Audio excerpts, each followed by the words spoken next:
cette rencontre se situe autour du passé. Et le passé est très grand, très large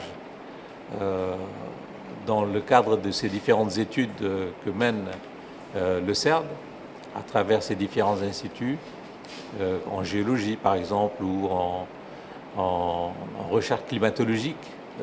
Des recherches pointues sont actuellement menées sur la base des observations de terrain, sur des analyses chimiques, sur des analyses isotopiques. Tout ça pour remonter dans le passé et qui peut se situer sur des périodes séculaires comme ça peut se situer sur des périodes millénaires. Et quand on regarde de près tout ça, on voit que sur plus de 10 000 ans, plus de 20 000 ans, sur des périodes où on connaît un petit peu l'histoire humaine de cette région, assez bien, on voit qu'il y a eu quand même des changements très importants.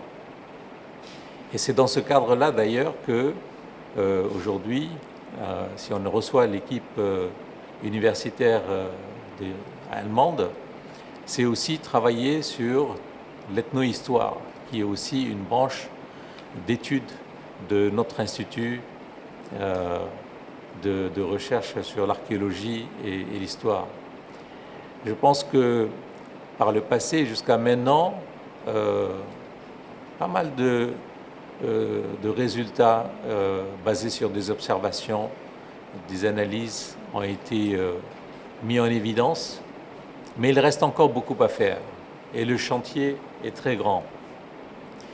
Et c'est en cela que je félicite le directeur de l'Institut, M. Salah Zakaria, et son équipe, qui d'ailleurs montre un dynamisme depuis ces dernières années à renforcer les capacités en termes de ressources humaines, en termes d'activité. Et aujourd'hui, si nous sommes réunis, encore une fois, c'est donner encore un nouvel élan à ce domaine de recherche.